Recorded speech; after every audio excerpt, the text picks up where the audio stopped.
All right, let's get started, everybody. Good afternoon and welcome to the Lunchtime Discovery series brought to you by the North Carolina Office of Environmental Education and us at the North Carolina Museum of Natural Sciences. Hey, Happy New Year, everybody. Welcome to the show. So glad that you are here and joining us for a brand new year of Lunchtime Discovery presentations from the greatest minds in science and the environment all around North Carolina and sometimes even beyond. We are going to have a fantastic 2021, bringing you great lectures just about every week from fascinating people. Today's guest is no different. At least I think he's a fascinating person. He tells great stories, and he's an expert naturalist and knows, I'm convinced, just about every square inch of North Carolina, because Jerry Reynolds, the head of outreach, school and lifelong outreach at the Museum of Natural Sciences, has probably hiked every square inch of North Carolina, I think. And he's got great pictures to go along with it. Jerry, welcome to the Lunchtime Discovery program again. Thank you so much, Chris. Glad to be back here to talk about some of these natural areas. Yeah, I'm excited to hear about some of the places you're going to share with us, some of the good nature to go experience here in North Carolina. I like to get out and hike. It's been a particularly important pastime throughout 2020 to get outdoors. And the trails close to me have been a lot of fun, but I'm interested to see what else out there I should explore. Okay. And when I was first asked to do this presentation, because I've done one before about my favorite hiking places, so I decided to focus on the state parks, which are, of course, wonderful places to hike, very user-friendly. And there are too many to choose from. I started from a list of 40, and I whittled it down to 12. So there's a lot to go through. One a month for the new year. Right. Well, Jerry, take it away. All right, I will do that. Let me share my screen and start my slideshow. Did that come up okay? Looks good. All right, well we will go down this long road, and there are 41 state parks or state natural areas that are open to the public. And the hardest part for me in putting this program together was picking the ones that I wanted to share with you. Every one of them is special in its own way, and every one of them you could do a whole program on each one of these. So, matter of fact, I see in the schedule that later this month there's going to be a talk about Chimney Rock State Park. So that should be a regular thing to visit a state park in this series. I did narrow it down to just 12, but I did cover from the mountains to the coast. Matter of fact, the most far western one to the most far eastern one, and that's an air mile distance of about 415 miles. So we're going to cover a lot of ground in a short time period here. So hang on to your seats, fasten your seatbelt, raise your tray, and we're going to hit the road here. And I'm going to start with this beautiful sunrise by Ranger Kevin at Mount Mitchell State Park. And Mount Mitchell State Park, as most of you know, Mount Mitchell is the highest peak east of the Mississippi River with an elevation of 6,684 feet. Well, Mount Mitchell was the first state park in the North Carolina State Park system.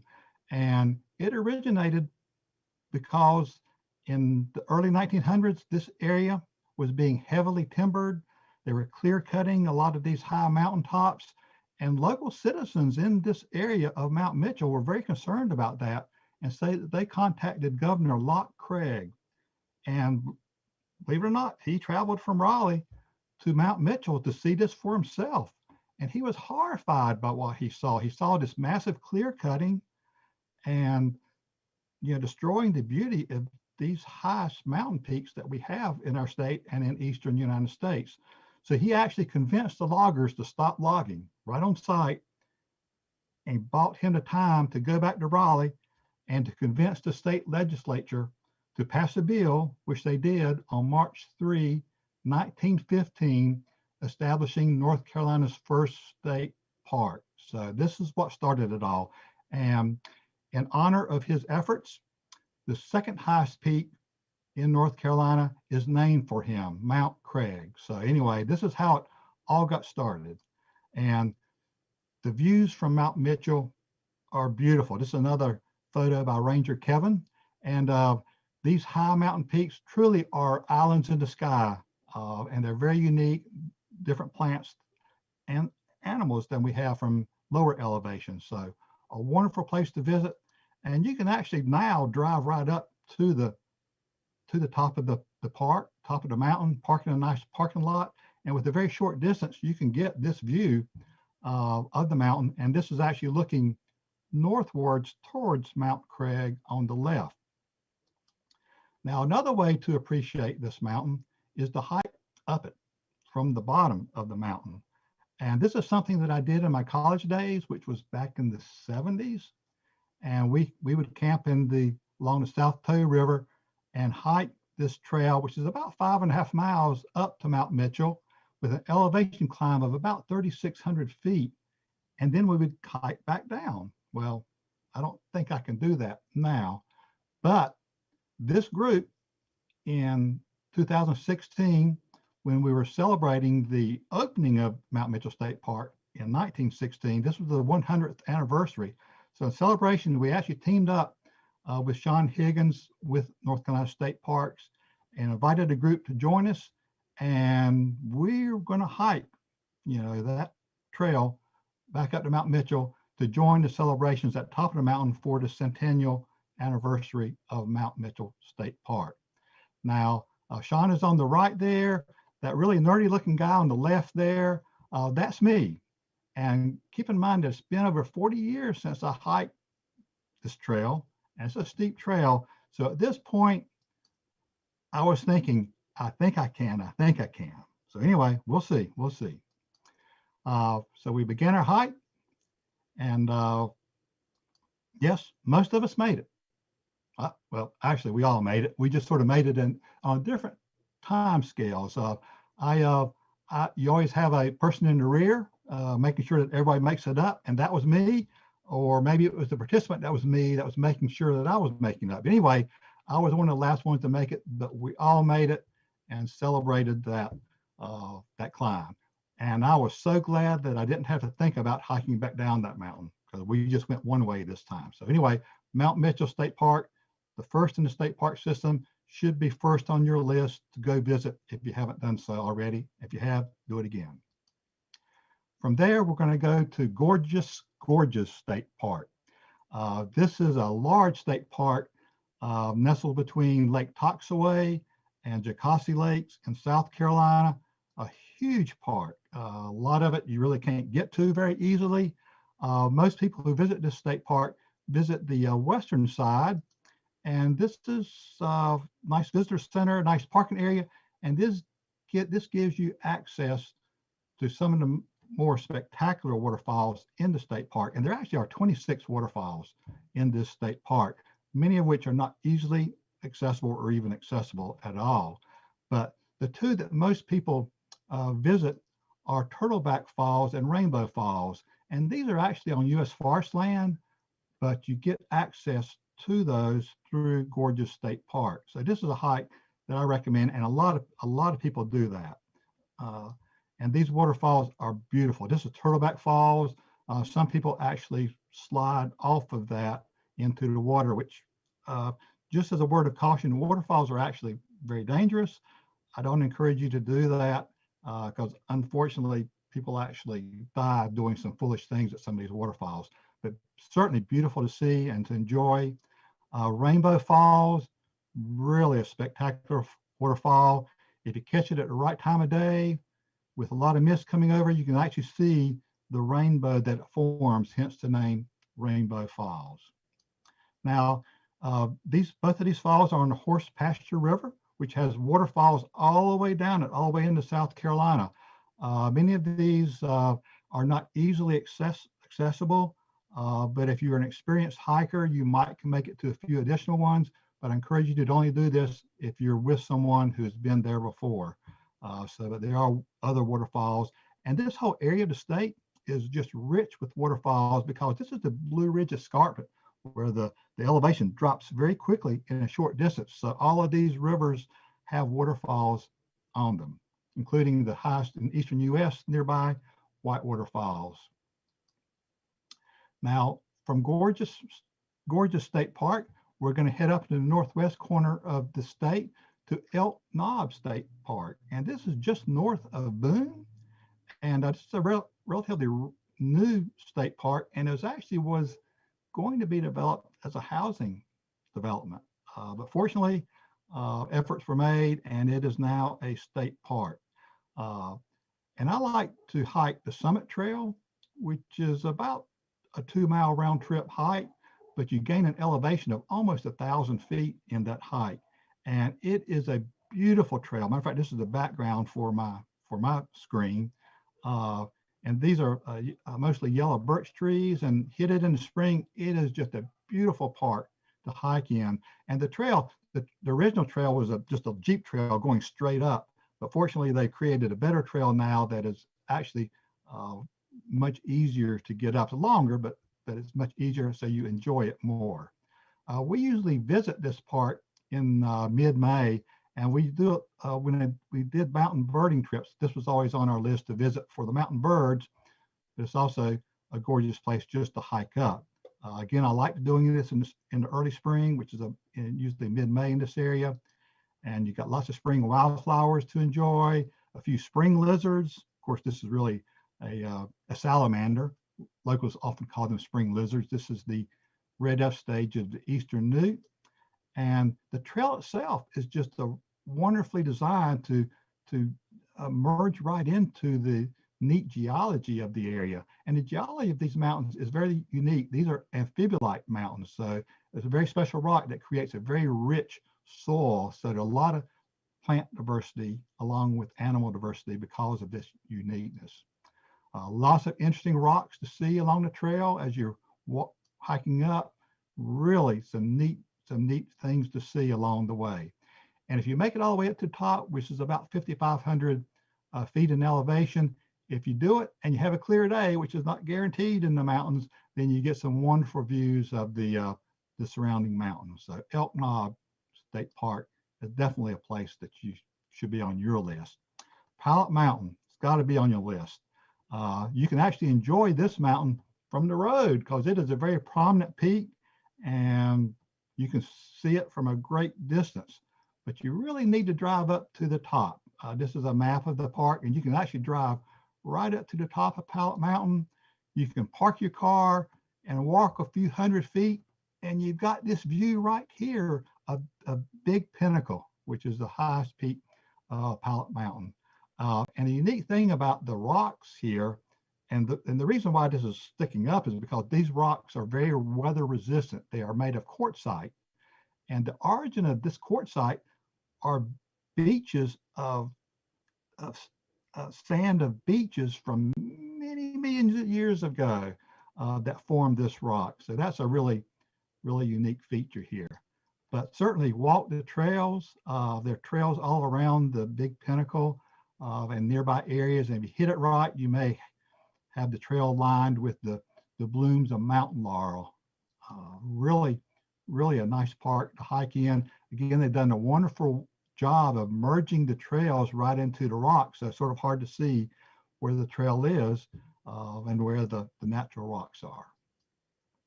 Look up, get some wonderful views, some neat rock formations.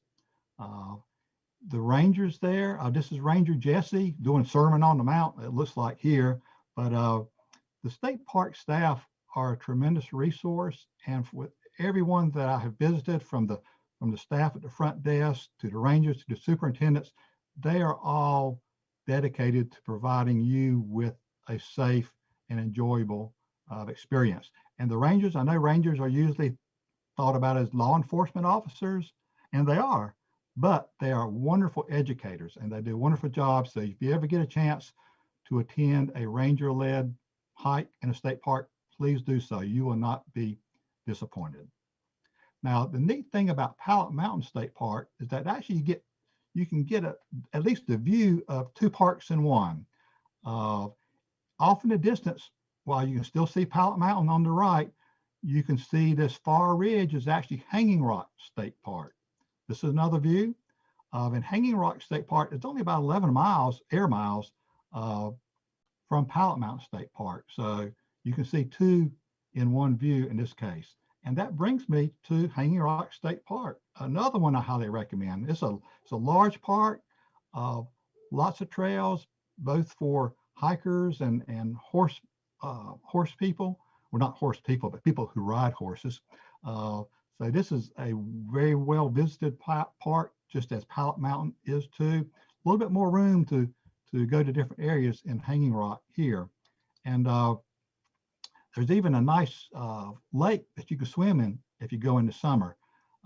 Lots of trails to choose from, but one you certainly need to do if you don't do any other one is the one to Hanging Rock itself. You park in the middle here in the big parking area and hike this trail all the way up to what's known as the Hanging Rock, and hang on, because you don't want to fall off of the Hanging Rock, but you get some wonderful views of the surrounding mountains. And there's no guardrails or fences, so you got to use common sense and not get too close to the edge. But it is done by thousands of people, and they're all rewarded with such great views of our mountain scenery. All right, we're now heading towards the east, and we're sort of going generally from west to east in this whole presentation. But I'm continuing the rock theme here. We're going to Raven Rock State Park, and this is pretty far east of Hanging Rock State Park. I forgot which rock I was talking about.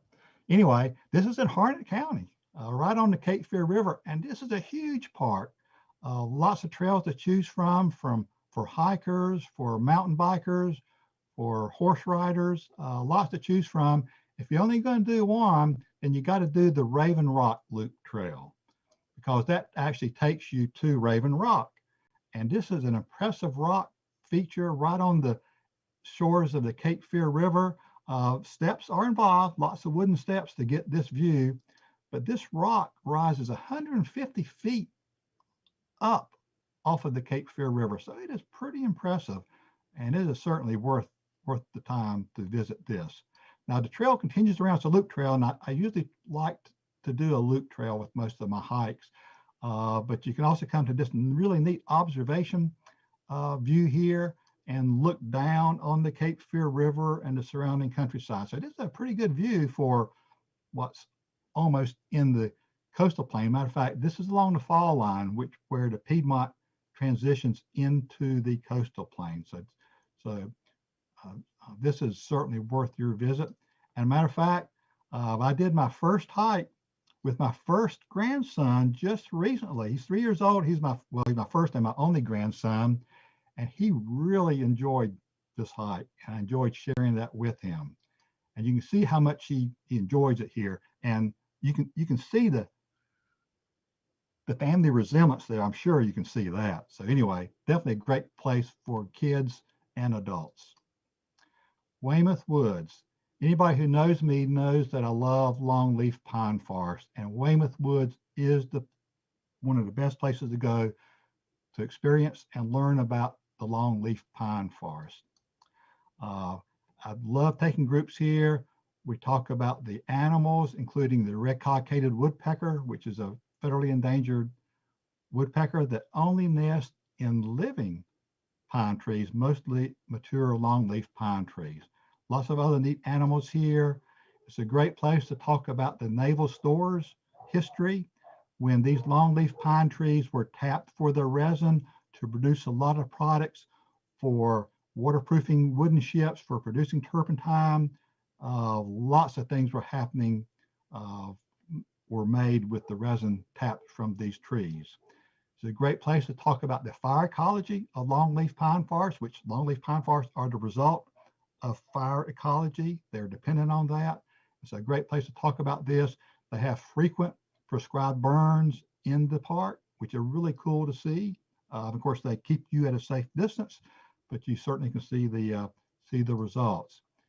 Great place to talk about the role of wiregrass in naturally keeping these fires moving through the landscape. And these are these are not really hot destroying fires. These are just low temperature fires that are moving through. And again, this whole ecosystem is fire based. You take away the fire, you eventually lose this ecosystem, which the ranges will certainly tell you there.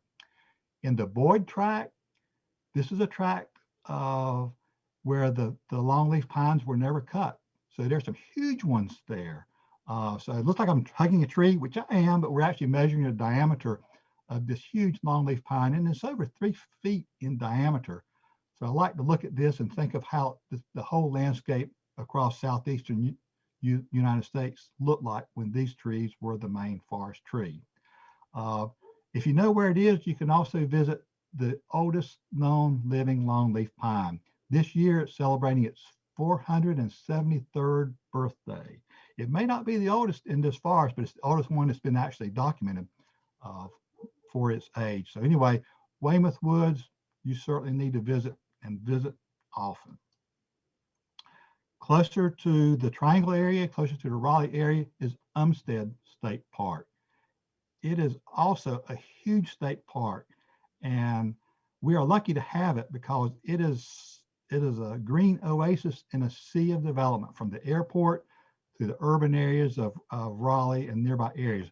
Again, lots of trails to choose from, and it's hard to pick a favorite. I've done many of these with groups, so you just have to pick one that you like. Great place for mountain bikes, great place for horseback riding, but a trail that I like, and this is the I forgot the name of this trail. Anyway, trails along Crabtree Creek here are very picturesque. There are lots of evidence of history of when these creeks were dammed for the grist mills to grind grain for food. But the trail that it's a relatively short trail that I like to take groups on more recently is near Big Lake. I'm actually using a combination of Potts Branch Trail and Oak Rock Trail. And very nice rocky terrain, good, neat scenery, lots of neat plants and animals in this area. And for Oak Rock Trail, there is this really neat formation of rock with a huge red oak tree really growing out of the rock, hence the name Oak Rock Trail. So this is, and it's really sort of hard to tell where the tree ends and the rock begins. But anyway, if you can find this, it's really a neat thing to see. And you can see that have some happy hikers here that we made it to this trail. And it's not a really hard trail to find this. So anyway, that needs to be on your list along with many of the others. The Company Mill Trail was the other trail I was trying to think of a while ago. So anyway, lots of neat trails, lots of good places to explore in Umstead State Park. Now we're going to head from Raleigh, we're going to head east to Medoc Mountain State Park. And when I say we're going to head east to a mountain state park, what? There are mountains east of Raleigh? Yep, believe it or not, there are. Medoc Mountain, not a high elevation mountain, only about 325 feet at the peak, but it is a wonderful park. It also offers a lot of different trails. Again, that's the neat thing about the state parks. You have a lot of variety, and you can go back and do new trails on each visit. But what I like to do, I usually, depending on the park, I usually use a combination of trails. And so I actually like to park down here in the group picnic area. It's near the campground. There's a big field there, nice group picnic shelter. So I use a combination of trails that takes you along Little Fishing Creek. And then I use another trail to hike up the mountain, the Dam Site Loop. And that's not a editorial comment. That's the name of the trail, Dam Site Loop Trail. But it's a neat trail. And with that combination, you go along this very picturesque Little Fishing Creek, just a wonderful place to visit. And as you hike up the mountain, you go through this tunnel of mountain laurel. So yeah, you got a little taste of the mountains east of Raleigh. So this definitely needs to be on your list. And the rock is covered for the most part. And this rock mass is actually the remnant of a huge mountain range from 350 million years ago. So this is what it's weathered down to now, but certainly worth your time.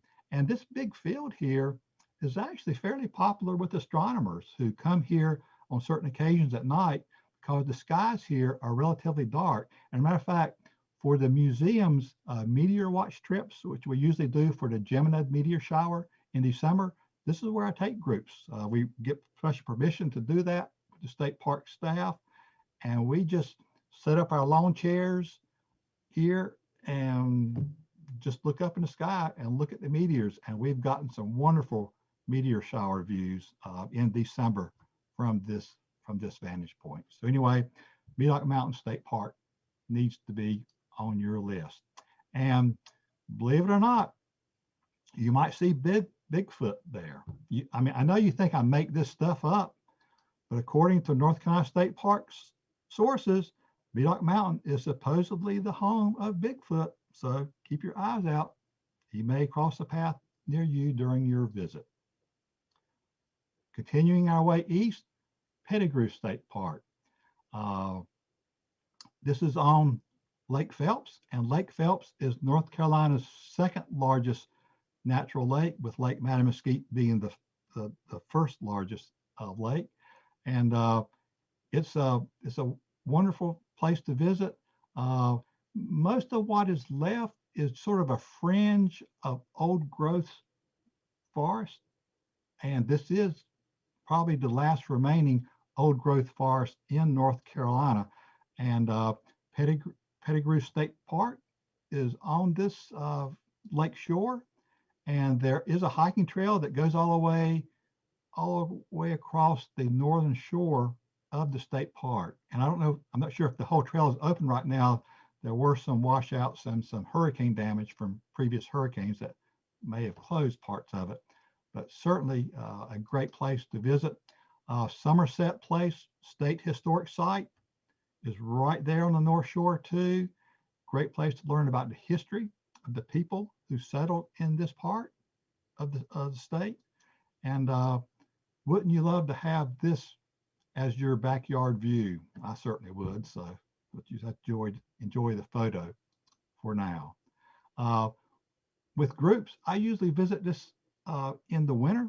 Matter of fact, we would have visited it this December if it was not for the pandemic that we're in the midst of right now. And we do this for the winter birds, and we get up. We love getting up before sunrise. Well, wait, no, we don't love getting up before sunrise, but we do get up before sunrise, and we love that we did it because we like to watch the sunrise on the western shore of Phelps Lake on the little section called Cypress Point. And it is a wonderful place to catch the sunrise.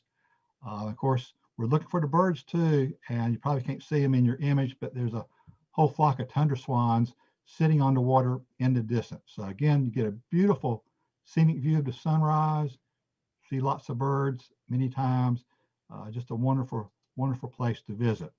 Now, as far as a short trail to walk in Pettigrew State Park, I actually like to park, and there's not an official parking area, but you could park a couple of cars, and I actually managed to park the museum's bus there, right in this bend of the road of Lake Shore Road, where it actually meets Weston Road. I usually park right there, and our bus is not red, but I use the red image there. And this is a fairly short hike to Moccasin Point, but it takes you through this old growth forest with some huge trees. This is Ranger Brine, where we were measuring the diameter of this huge cypress tree here. And again, these trees have not been cut. This forest has not been cut. So there are some huge ones in this area. We have lost a lot of trees from recent hurricanes, but even with a tree being blown down, it's pretty impressive to see.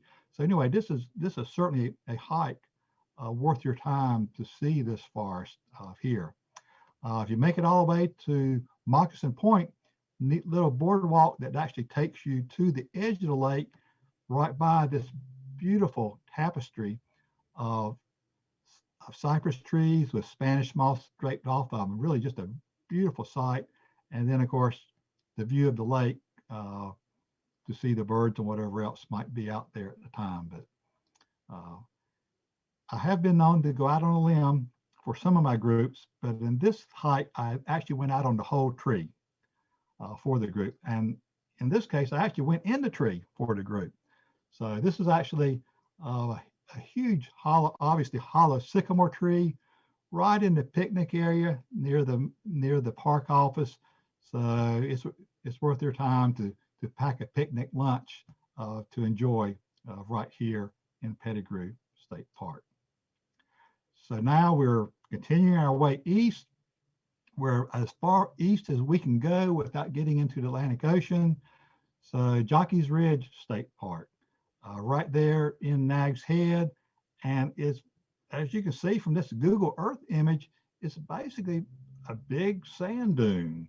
Matter of fact, it is the tallest sand dune on the Atlantic coast. And it can reach heights of up to about 60 feet. And it is it's a moving park because the sand dune is always moving. So there are some established trails, but pretty much you can just go up wherever you want to and just enjoy the biggest sand pile that you're going to find anywhere. Now, if you're going to visit Jockeys Ridge, and there's some other areas I would recommend you visit. If you're going to go this far east, you might as well visit some other areas.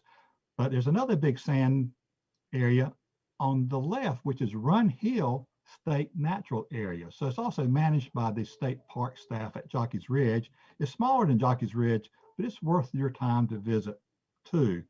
And then there's this green area in between these two piles of sand. This is Nags Head Woods. And if you want to throw a little bit of history in, then you might as well visit the Wright Memorial, where North Carolina is first in flight. So learn about the history of aviation there, where the Wright brothers took first flight on this sandy terrain. Now, Nags Head Woods, a lot of tourists spend time on the beach here and never know that this gem is on the sound side of the barrier island. And it is truly a gem. Matter of fact, it's probably one of the largest remaining natural maritime forests on the East Coast. And fortunately for us, the Nature Conservancy, this is one of Nature Conservancy's first conservation priorities in North Carolina. And they acquired much of this land. And there's actually a little visitor center there operated by the Nature Conservancy.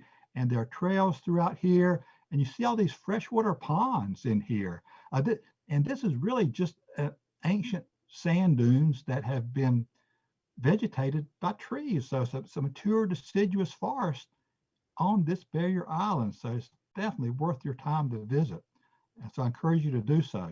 And if you go through this terrain, you'll see all these freshwater ponds in this area, a really unique habitat. And I'm so glad that it is preserved for its purposes and for us to enjoy.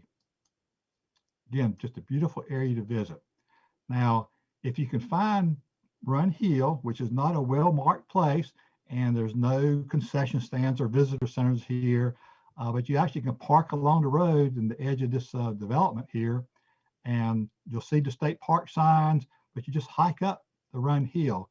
Again, it's not as big as Jockeys Ridge, but it's really cool because you can really see this sand dune overtaking the woods.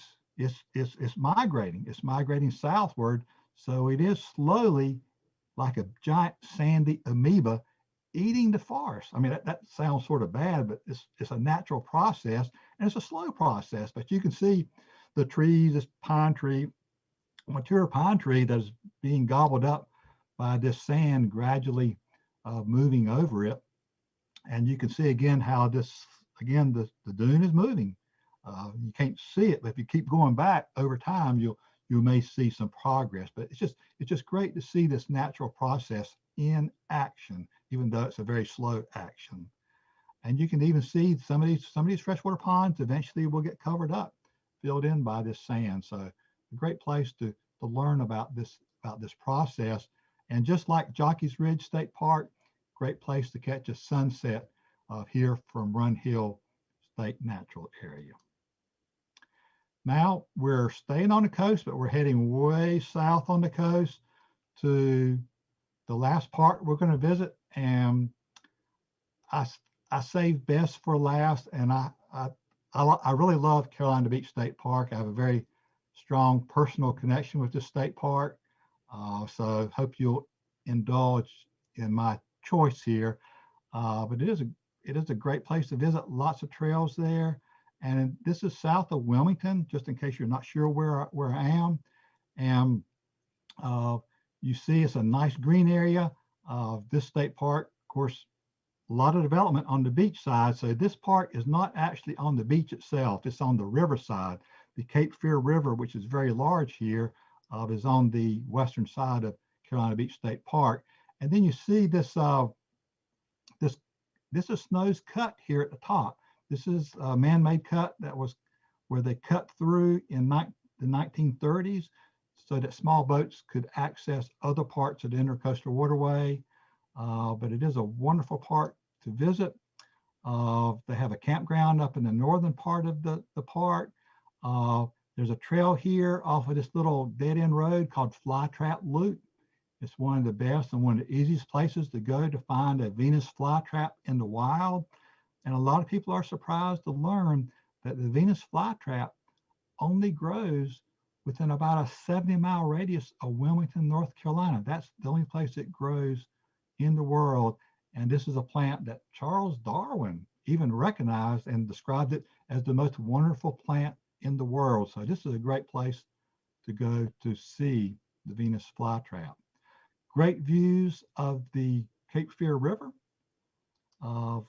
This is a view from Sugarloaf, which is a 50-foot high sand bluff overlooking the Cape Fear River. So it's worth your hike to take the Sugarloaf Trail to get this view.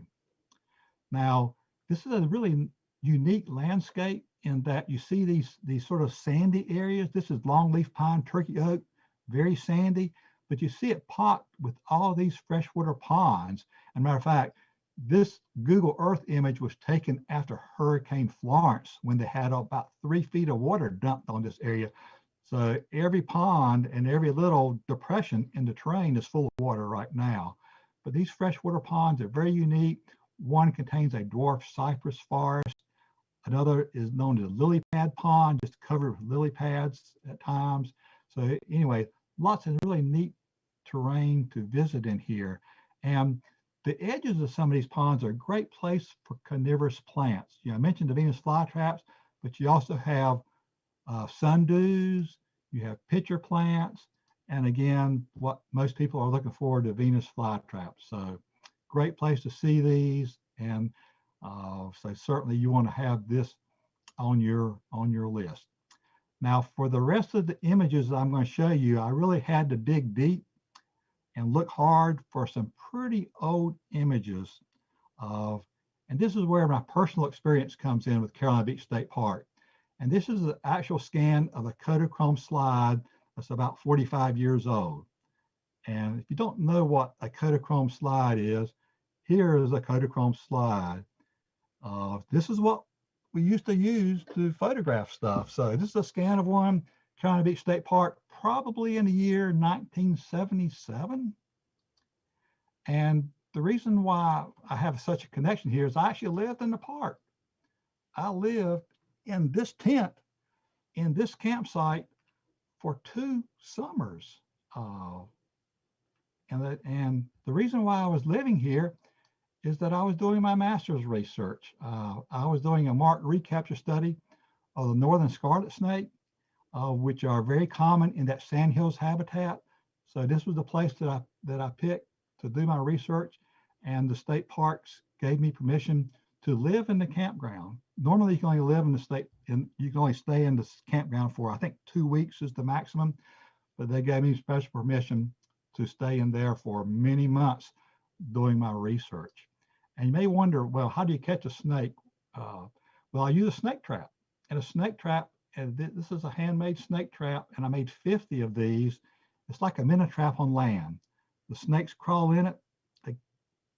they can't find their way out, and so that leaves them in there so that I can check the traps. I had 2 traps at the end of this fence. This is known as a drift fence, and it simply works on the principle that a small animal like a snake crawling along the ground, when it hits this fence, if it can't go over it, it's going to try to go along, and if it does that, it's going to fall in my traps. And I was lucky that this habitat has a lot of longleaf pines, because I actually used the pine cones of the longleaf pine to shade the traps so that anything that was caught in the day would be shaded from the heat of the sun. Again, I had 25 trap systems, so that's 50 traps set up in a grid in the state park. This is actually fairly close to the Sugarloaf sand dune. And after the sun set, this is when the northern scarlet snake is active. They come out at night looking for their main food item, which, believe it or not, they feed mostly on the eggs of other reptiles. So I was sleeping in my tent, but I had to get up early the next morning to check the snake traps. And yes, that is really me. Back in the 70s, had to check the snake traps every morning, 7 days a week, every week of the summer that I had the snakes traps set out there. No, I did not carjack the state park truck while I was down there. The second summer, I had actually so much free time. The state park needed help, so I actually started working for Carolina Beach State Park in that summer of 1978. Mostly cleaning the restrooms and the bathhouses, picking up litter, helping run the marina, the dock that they have there, closing up the gates, just whatever they needed, I was doing. So 1978 was the end of my research there. I got my master's degree in zoology from North Carolina State University as a result of that research, and that was the last time that I stayed in the park.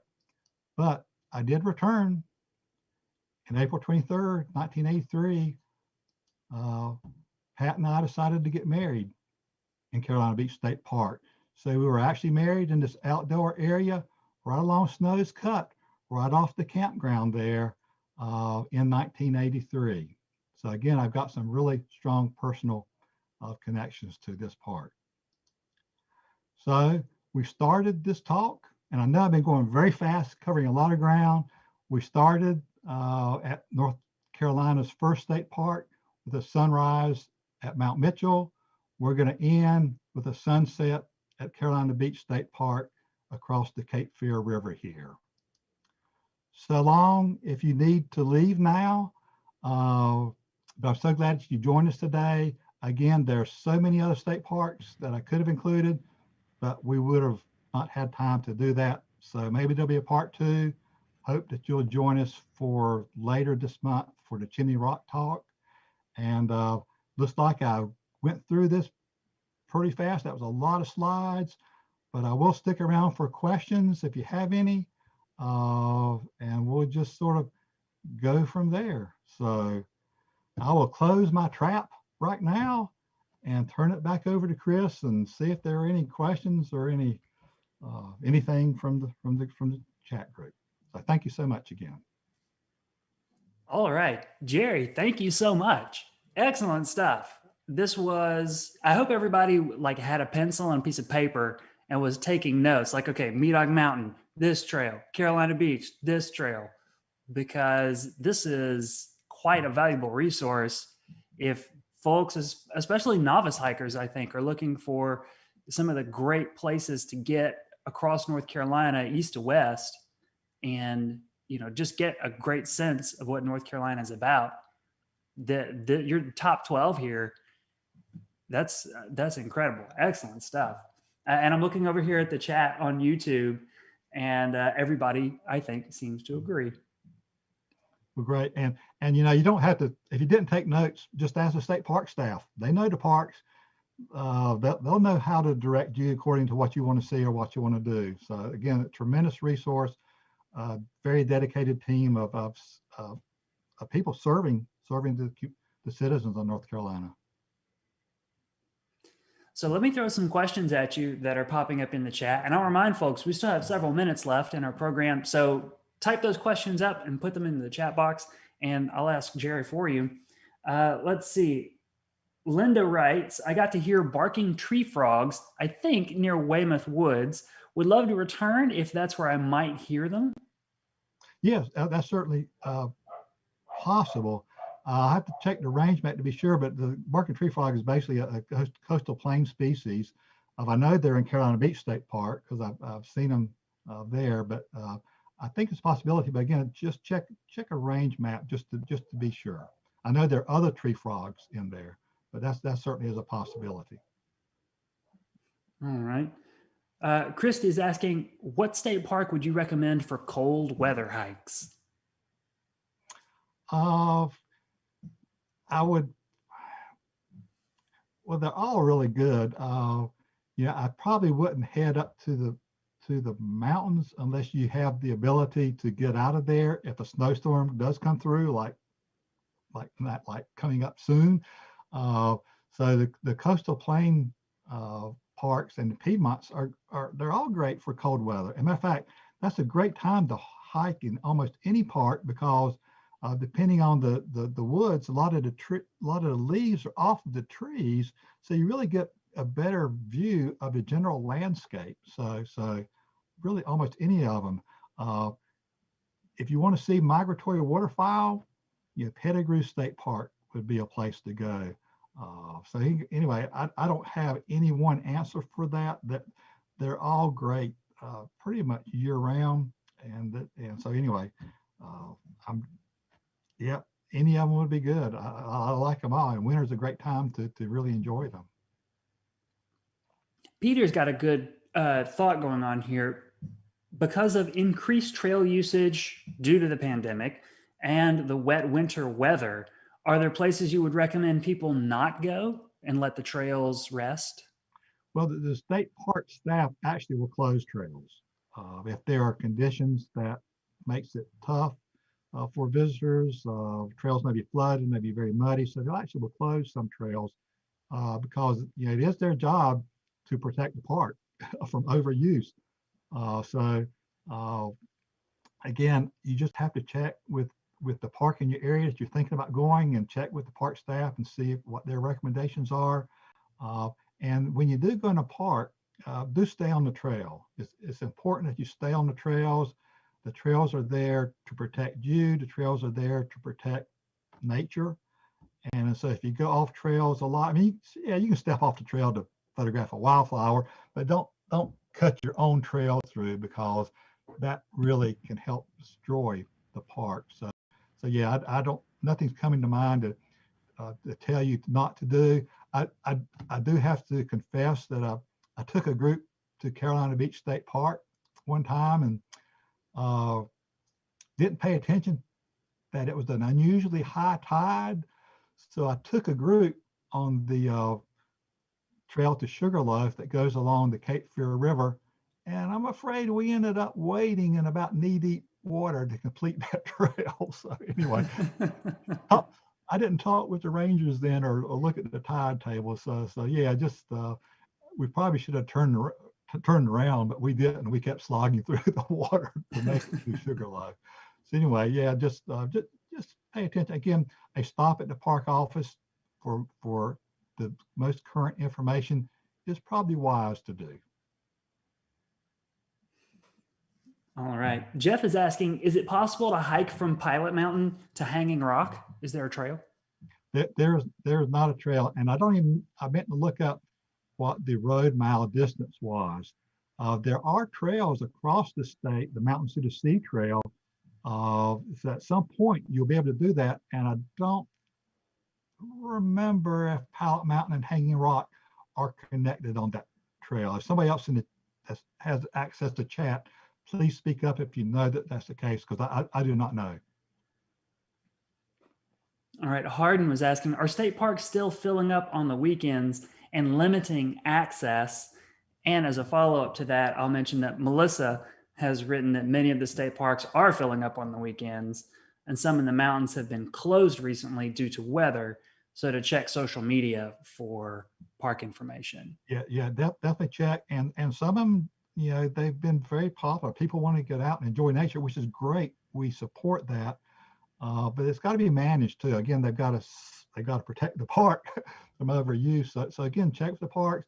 Even before COVID-19, like Pilot Mountain State Park.